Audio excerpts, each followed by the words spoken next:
नमस्कार प्यारे छात्रों, आप सभी का बहुत बहुत स्वागत है करंट अफेयर एडिटोरियल एनालिसिस के सेशन नंबर 34 में। कैसे हैं आप सभी? आज हम हाजिर हैं 24 जुलाई का हिंदू लेकर। Ganga crying out for help, pollution से सराबोर हो चुकी है माता गंगा। ब्रेग्जिट, नदन आइलैंड के इशू में बहुत बुरी तरह से बोरिस जॉनसन फंस गए हैं। सिटी वाइज सेरो सर्वेज ही अनलॉकिंग की पॉलिसी का सही एविडेंस बेस्ड तरीका होगा।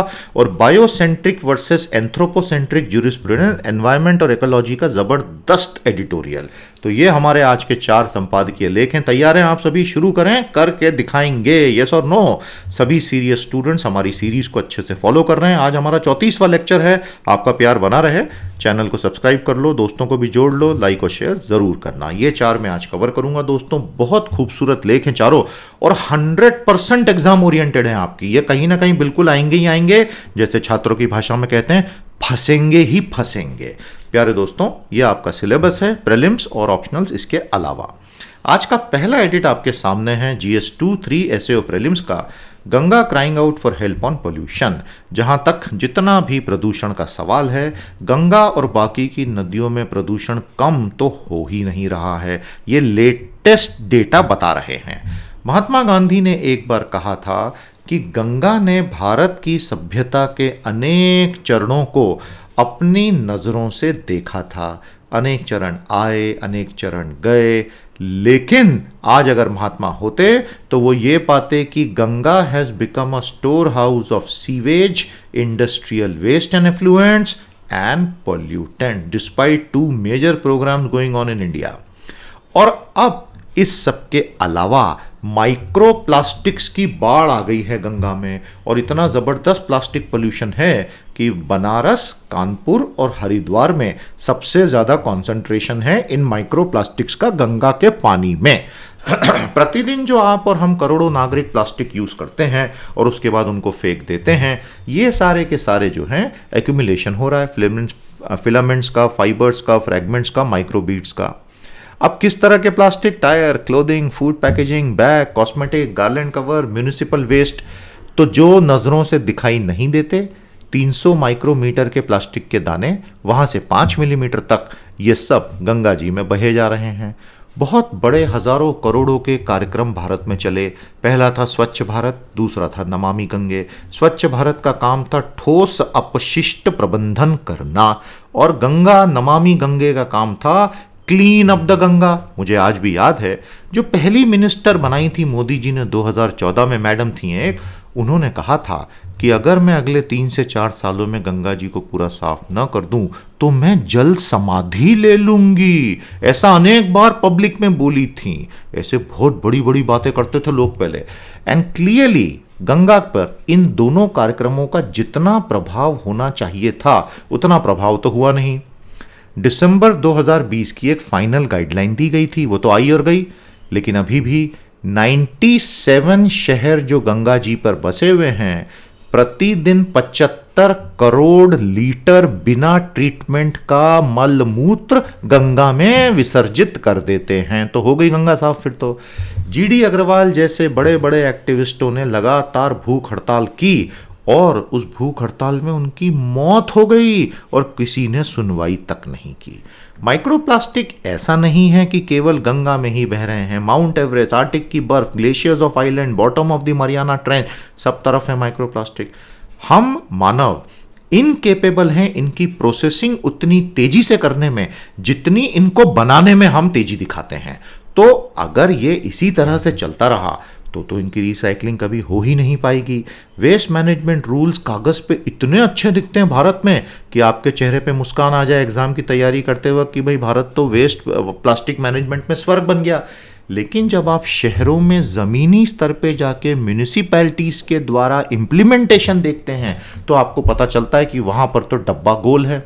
और यही प्रॉब्लम आपको कुछ शहरों को अगर आप छोड़ दें तो दूसरे इश्यूज में भी दिखेगी। सिंगल यूज प्लास्टिक्स को खत्म करना, गीले और सूखे कचरे का सेग्रीगेशन करवाना। देखिए, गीले सूखे कचरे का घरों से, हर घर के स्तर पर अगर सेग्रीगेशन हो जाए ना, ऑर्गेनिक और नॉन ऑर्गेनिक वेस्ट, गीला कचरा ऑर्गेनिक, नॉन ऑर्गेनिक यानी सूखा कचरा, तो रिसाइकलिंग का प्रतिशत बढ़ सकता है।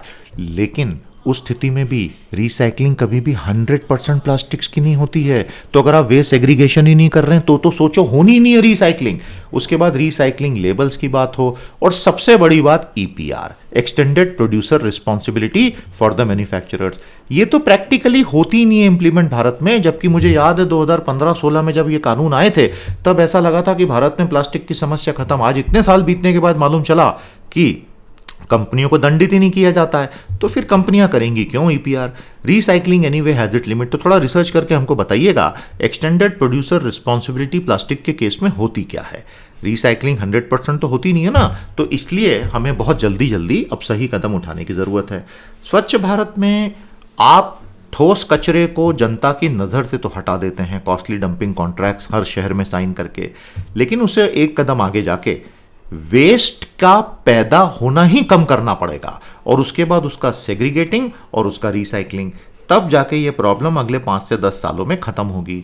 ग्लोबल फूड वेब पर प्लास्टिक वेस्ट का खतरा आ चुका है, और इसलिए जिस प्रकार मॉन्ट्रियल प्रोटोकॉल आया था और पेरिस एग्रीमेंट जैसी बड़ी बातें आई थी, अब दुनिया में प्लास्टिक वेस्ट प्रोटोकॉल की आवश्यकता है। बहुत गंभीर चेतावनी।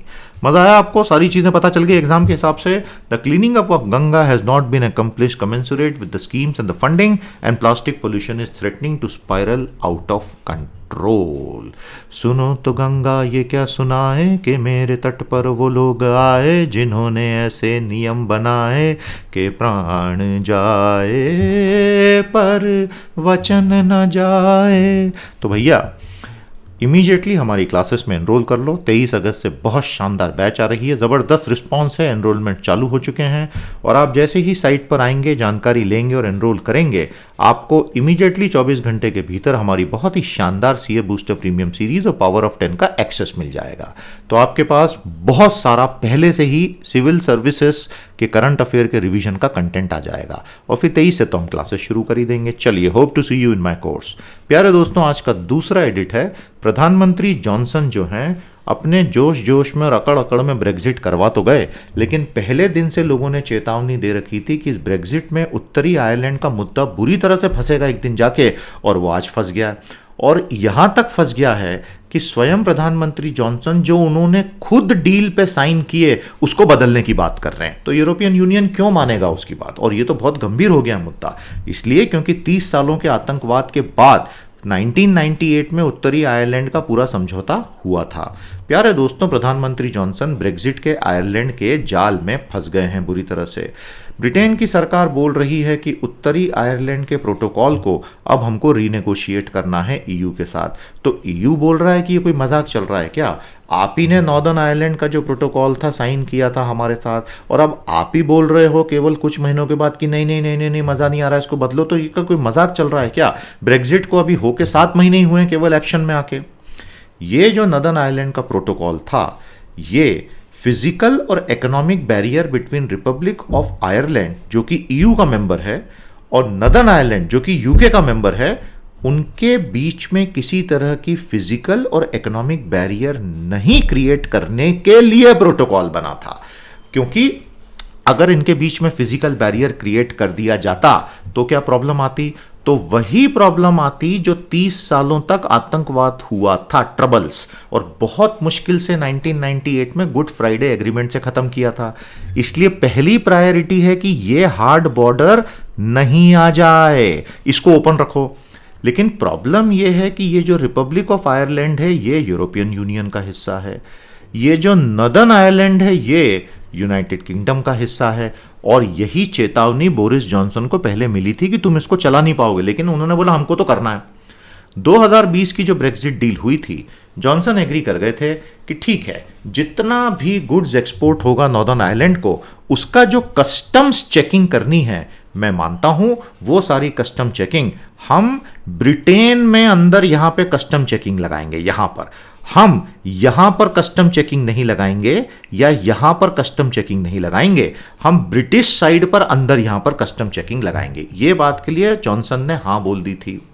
और ये लॉजिक क्यों था? क्योंकि दोनों आयरलैंड के बीच में, नॉर्दर्न आयरलैंड और रिपब्लिक ऑफ आयरलैंड के बीच में हम कोई बैरियर बनाना नहीं चाहते। क्यों नहीं बनाना चाहते? अरे भैया, क्योंकि 1998 में 30 साल की आतंकवादी ट्रबल्स के बाद ही गुड फ्राइडे एग्रीमेंट हुआ था, और उसका ये अंतर्निहित हिस्सा है कि दोनों आयरलैंड के बीच में सॉफ्ट बॉर्डर होगी। तो अगर आज आपने वहां हार्ड कर दी ब्रेग्जिट के चलते, तो कल से आतंकवाद फिर से शुरू हो सकता है, तो वो तो नहीं होने देना चाहेगा ना कोई भी। तो ये लॉजिक इसके पीछे था, और इसीलिए जॉनसन भी एग्री कर गए थे कि भैया हम एक बैरियर बनाएंगे हमारे और आयरलैंड के बीच में।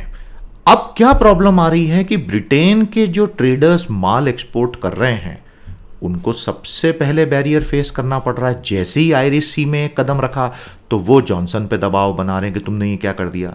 और नॉर्दर्न आयरलैंड के अंदर दो लोग थे, एक तो थे राष्ट्रवादी और दूसरे थे यूनियनिस्ट, की यूनाइटेड किंगडम का हिस्सा रहना। नेशनलिस्ट बोलते थे अलग हो जाओ, अलग हो जाओ। नेशनलिस्ट बहुत खुश हैं इस प्रोटोकॉल के साथ, और यूनियनिस्ट बहुत दुखी हो गए हैं। प्रधानमंत्री जॉनसन की कंजर्वेटिव सरकार जो है, अब वो इसमें फंस गई, अब वो बाहर निकलने के रास्ते ढूंढ रही है। तो उसके लिए वो ये बोलते हैं, नंबर 1, कि जितना भी सामान जो नॉर्दर्न आयरलैंड में जा रहा है उसके ऊपर कस्टम चेक खत्म करवाओ। दूसरा, यूरोपियन यूनियन का इस प्रोटोकॉल को लागू करवाने में जो रोल है उसको खत्म करवाओ। तीसरा, एक ड्यूअल रेगुलेटरी सिस्टम अलाउ करवाओ, जिसमें नॉर्दर्न आयरलैंड में प्रोडक्ट्स फ्रीली सर्कुलेट कर सकते हैं subject to certain standards of products.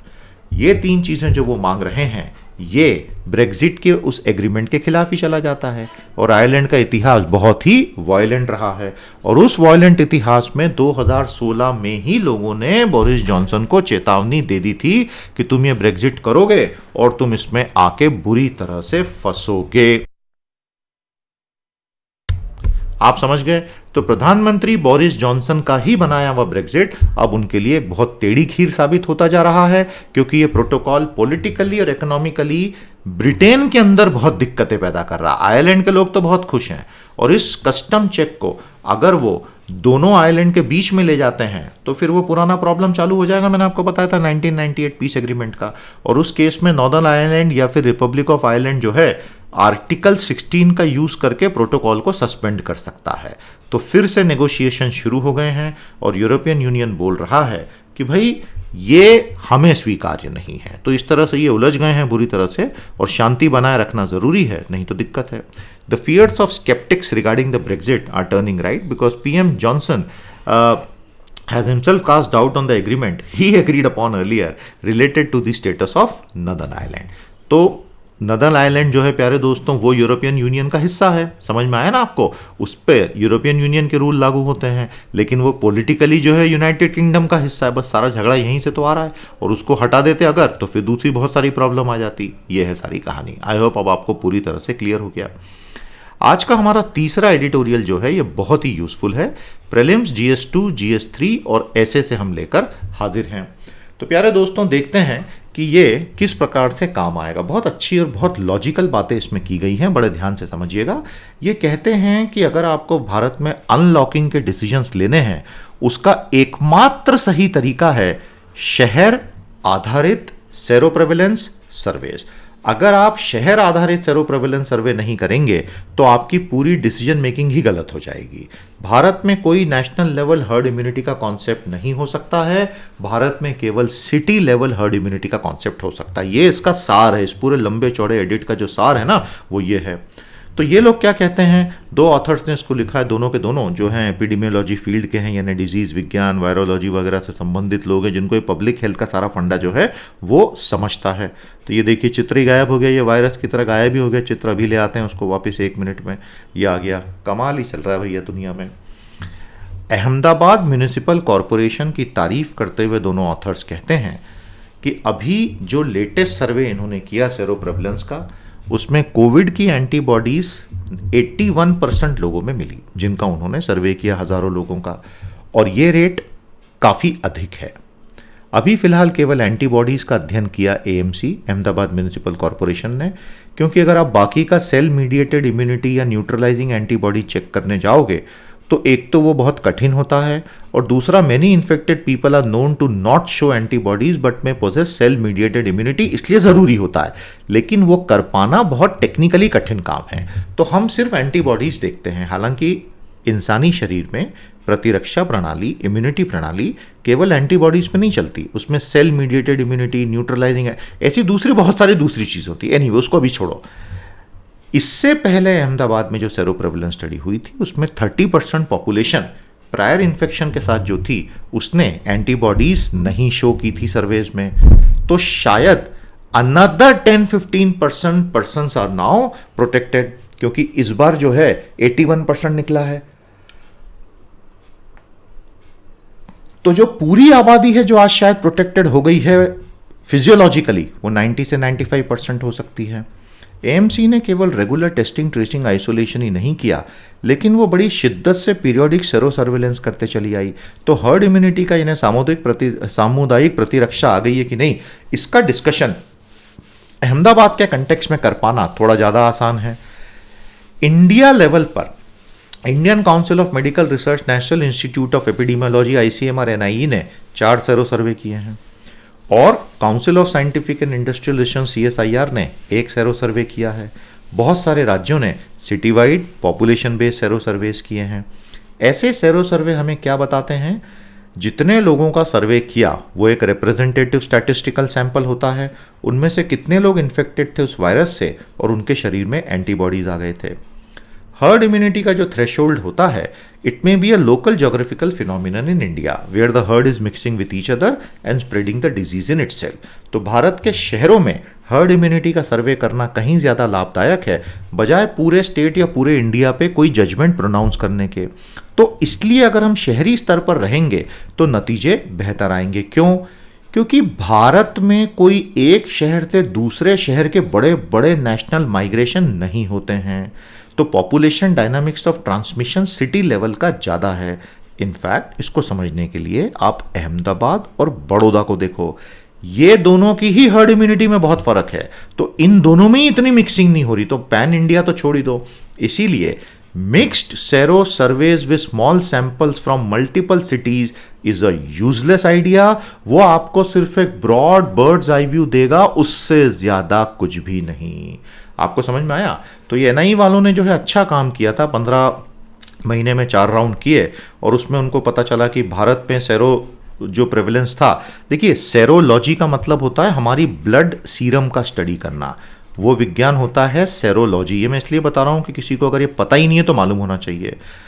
इंसान के ब्लड सीरम में स्टडी उसको कहते हैं सीरोलॉजी। और ये जो सेरोलॉजी है ये बेसिकली खास तौर पर हमारे ब्लड सेरम में in response to foreign pathological substances क्या रिएक्शन हो रही है केमिकल, उसको स्टडी करना सेरोलॉजी होता है। समझ में आ गया? ये सेरोलॉजी होती है। एनीवे, तो ये एनआईए के सर्वेज ने बताया कि अप्रैल 2020 जब शुरू ही हुआ था हमारे यहाँ, तब 0.7% था और अब 67% हो गया है, और अर्बन रूरल मेल फीमेल में कोई खास फर्क नहीं था। लेकिन इन्होंने कहा वही लॉजिक है कि आप अगर आज हमको ये ज्ञान दोगे कि देखो 67% हो गया तो इंडिया में हर्ड इम्यूनिटी आ गई, बिल्कुल गलत।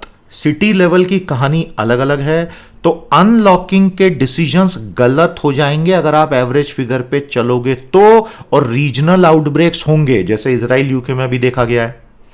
अहमदाबाद में सेकेंड वेव बहुत भयंकर आई और अब एक new sero surveillance will show higher level of antibodies.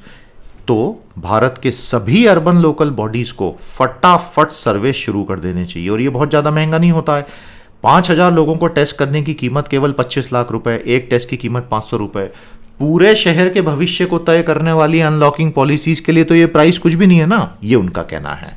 फिर उन्होंने कुछ दूसरे तरीके भी बताए हैं कि आप सरकारी अस्पतालों में सेंटिनल सेरो सर्वे साइट्स बना लो, और इस तरह से जैसा कर्नाटक ने किया एक डेटा कंपाइलेशन, डेटा एनालिसिस आप जो है शुरू कर दो। इससे धीरे धीरे आपके अनलॉकिंग के डिसीजन सही होंगे, एविडेंस बेस्ड पॉलिसी मेकिंग आप कर पाएंगे। आया मजा आपको? समरी लिखिए कमेंट थ्रेड में, इसके बारे में आपकी क्या राय है वो बताइए, और आपके शहर में क्या चल रहा है रेट, क्या आपका शहर हर्ड इम्यून हो गया है बताइएगा। हिंदी में पूरा विश्लेषण दे दिया। हिंदी माध्यम के छात्र थोड़ा जरा प्रेम का प्रदर्शन कमेंट थ्रेड में कर दो यार। The right way to decide when to open up is to use evidence based policy making for which city level sero prevalence surveys are the only way. आज का चौथा और अंतिम लेख आपकी आंखों में चमक ले आएगा। GS2, GS3, GS4 सभी में यूजफुल है। From anthropocentric to biocentric laws. देखिए दोस्तों, एंथ्रोपोसेंट्रिक का मतलब होता है मनुष्य पर केंद्रित कानून, जिसमें हम मानते हैं कि ये पूरी दुनिया मनुष्यों के लिए है। वहां से हटकर बायोसेंट्रिक यानी जैव केंद्रित, कि ये दुनिया सभी जीवों की है, जिसमें मनुष्य सिर्फ एक स्पीसीज है। केवल 200 ग्रेट इंडियन बस्टर्ड स्पीसीज के सदस्य आज जिंदा हैं। इनमें से बहुत सारे या तो शिकार हो गए या बड़ी बड़ी जो नए पावर प्रोजेक्ट राजस्थान में लगे उनमें लटकी हुई ओवरहेड केबल से टकरा टकरा के मरते गए हैं। सुप्रीम कोर्ट ने इनको जुडिशियल प्रोटेक्शन दे दिया। M.K. Ranjit Singh and others versus Union of India and others में सुप्रीम कोर्ट के डिसीजन ने आदेश दे दिया है राजस्थान और गुजरात को कि जहां जहां तुम्हारे ये सोलर और विंड पावर प्रोजेक्ट लगे हुए हैं और ओवरहेड तुमने लाइनें अलाउ की हैं, बर्ड डाइवर्टर इंस्ट्रूमेंट लगवाओ और धीरे धीरे सारी ओवरहेड लाइन को अंडरग्राउंड करो। प्रॉब्लम क्या हो रहा है दोस्तों, ग्रेट इंडियन बस्टर्ड ये शानदार पक्षी साइज में बहुत बड़ा होता है और ये इसका फ्रंटल विजन जो है GIB का वो बहुत कमजोर है। तो वो जब तक वायर के बहुत पास नहीं आ जाता केबल के, उसको दिखता ही नहीं है। और वो इतनी खतरनाक केबलों में इसका पूरा भारी शरीर जाकर टकरा जाता है, क्योंकि ये डायरेक्शन चेंज नहीं कर पाता है, तो वो तो वहीं के वहीं खत्म हो जाता है टकरा के। समझ में आया आपको? सुप्रीम कोर्ट ने इस डिसीजन से बायोसेंट्रिक इको प्रिजर्वेशन पर मोहर लगा दी है। जैव केंद्रित पर्यावरणीय संरक्षण, और एंथ्रोपोसेंट्रिक नहीं, बायोसेंट्रिक। क्या होती है बायोसेंट्रिज्म? ये फिलॉसफी, ये तो 100% एग्जाम में आएगा दादा, बता रहा हूं मैं तुमको, बहुत शानदार टॉपिक है। बायोसेंट्रिज्म का विचार ये कहता है कि प्राकृतिक पर्यावरण के अपने अधिकार होते हैं, इंसान माने न माने प्रकृति के अधिकार अलग होते हैं। तो इसका मतलब आज के आधुनिक इकोनॉमी में तो बायोसेंट्रिज्म वर्सेस एंथ्रोपोसेंट्रिज्म चल रहा है, क्योंकि इंसान ये मान के बैठा है कि ये दुनिया मेरे लिए बनी है। Snail darter case USA 1973। एक नई मछली की प्रजाति snail darter Little Tennessee River में एक साइंटिस्ट ने ढूंढा और उसने तुरंत कोर्ट में पिटीशन लगाई कि इस लिटिल टेनेसी रिवर पर जो प्रोजेक्ट आ रहा है वो इस स्नेल डार्टर मछली को ख़त्म कर देगा। मामला अमेरिका के सुप्रीम कोर्ट तक गया। अमेरिका के सुप्रीम कोर्ट ने तुरंत उन प्रोजेक्ट्स पर रोक लगा दी। तो अमेरिका की कांग्रेस ने भूतलक्षी प्रभाव से कानून को बदल दिया, रिट्रोस्पेक्टिव इफेक्ट से, और स्नेल डार्टर मछली को प्रोटेक्टेड शेड्यूल से बाहर कर दिया। तो आप देख रहे हैं एंथ्रोपोसेंट्रिज्म का मतलब क्या होता है। Humans share this planet. हम ऐसा क्यों मान रहे हैं कि ये प्लैनेट हमारा है? ये प्लैनेट लाखों प्रजातियों का है जिसमें से हम एक हैं, लेकिन हम नहीं मानते। तो हमने इनडिस्क्रिमिनेट मोनोकल्चर किया, एक ही फसल उगाए जा रहे हैं। बोर्नियो सुमात्रा में तो वहां के ओरंगुटान मारे जा रहे हैं। राइनो हॉर्न्स यानी जो गैंडों के सिंग होते हैं उनको हम काटे जा रहे हैं, बोल रहे हैं कि वो मेडिसिनली यूजफुल हैं, एफ्रोडीजियाक सेक्सुअल स्टिमुलेंट्स हैं। तो वो जायंट क्रीचर खत्म हो गए। मेडागास्कर के लेमर खत्म होते जा रहे हैं। IUCN की लिस्ट बढ़ती जा रही है थ्रेटन की। भारत का संविधान ये तो बोलता है कि मैं टेरिटरी ऑफ इंडिया पे लागू होता हूं, लेकिन ये नहीं बताता कि मैं किस पे लागू होता हूं। वो ये बोलता ही नहीं कि मैं ह्यूमंस पे लागू होता हूं या बाकियों पर होता हूं या सब पर होता हूं। नेचुरली हम ह्यूमंस की बात कर रहे हैं, ह्यूमंस को हम राइट दे रहे हैं, ऑब्लिगेशंस दे रहे हैं, रेगुलेट कर रहे हैं।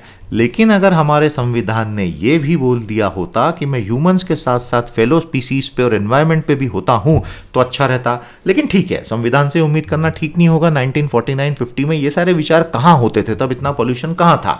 लेकिन जुडिशरी ने समय के साथ इस दायित्व को उठा लिया है और enduring principles of sustainable development को क्रिएट करके आर्टिकल 21 का हिस्सा बना दिया है। Right of nature laws. Right of nature laws का मतलब होता है प्रकृति के अधिकारों के कानून। ये एंथ्रोपोसेंट्रिक बेसिस को खत्म करके बायोसेंट्रिक बनाते हैं। 2008 में इक्वाडोर नाम का साउथ अमेरिका का देश पहला बना जिसने राइट ऑफ नेचर को संविधान में जोड़ा। पीछे पीछे बोलीविया ने जोड़ लिया। 2010 में पेंसिल्वेनिया अमेरिका के पिट्सबर्ग शहर ने मेजर म्यूनिसिपैलिटी में बायोसेंट्रिसिज्म को मान लिया।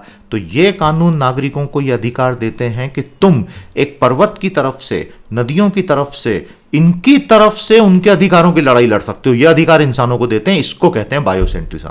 भारतीय सुप्रीम कोर्ट का लेटेस्ट जजमेंट तारीफे काबिल है और भारत में बायोसेंट्रिक प्रिंसिपल्स ऑफ कोएग्जिस्टेंस को बढ़ावा देगा। आया मजा आपको? समराइज कर दीजिए। और ये रही इसकी हमारी एक लाइन की summary. Anthropocentric focus of all legal system on needs to change to biocentric one and man shares this planet with countless other species. प्यारे दोस्तों, एक्सट्रीम रेनफॉल इवेंट्स भारत में तेजी से बढ़ रहे हैं। ग्लोबल वार्मिंग का असर पूरी दुनिया के साथ साथ भारत पे भी है। जुलाई 2021 आर्थिक सुधारों के 30 साल पूरे हो गए। डॉक्टर मनमोहन सिंह, जो सबसे तेज ब्रेन इकोनॉमिक रिफॉर्म्स के पीछे थे, जिन्होंने देश की दिशा दशा बदली थी, उन्होंने चेतावनी दी है कि अगले 10 साल भारत के लिए बहुत कठिन होंगे। दोस्तों, इसके अलावा इकोनॉमिस्ट पत्रिका में आज के इशू में एक पूरा लेख आया है भारत पे, the sick man of Asia करके। दिल दहला देने वाला लेख है। सरकार ने कहा है कि हम एक डेडलाइन नहीं दे सकते कब तक तुमको वैक्सीनेट करेंगे। मुझे एकदम से प्रधानमंत्री जी का वो भाषण याद आया, 31 दिसंबर तक सबको कर देंगे।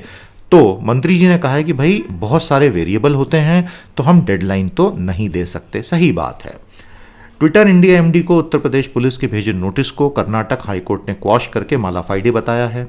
शी जिनपिंग तिब्बत गए हैं और तिब्बत की बची खुची संस्कृति का पूरा कबाड़ा करने का ये सबसे बड़ा सिग्नल आपको मिल जाना चाहिए। ये तो एक एंगल हुआ। दूसरा एंगल है कि अब शी जिनपिंग जो है अरुणाचल प्रदेश को लेके काफ़ी ज़्यादा शोर शराबा करेंगे, ऐसा मुझे अब सेंस आ रहा है। इसके पीछे का सिंबॉलिक यूज़ वो होगा, क्योंकि पीएलए के चेयरमैन भी यही है ना भाई साहब। तालिबान बोलते हैं कि अशरफ घनी जब तक जाएंगे नहीं, पीस डील होगी नहीं। एग्जैक्टली ये बात मैंने बहुत समय पहले कह दी थी कि तालिबान आते ही इस तरह की मांगे करेगा और वो सत्ता शेयर कर नहीं सकता है किसी के साथ। तो प्यारे साथियों, उम्मीद कर रहा हूं कि आप कोर्ट्स की जानकारी लेकर हमारे साथ जुड़ेंगे और एक बहुत ही अच्छी तैयारी आपकी तुरंत स्टार्ट करेंगे। आज के लिए इतना ही। अब हम आपसे सोमवार को भेंट करेंगे। सेशन को लाइक शेयर करके चैनल से जुड़ जाइएगा। आपका समर्थन ही हमारी सबसे बड़ी पूंजी है, उसे बढ़ाते चलिए। नमस्कार, जय।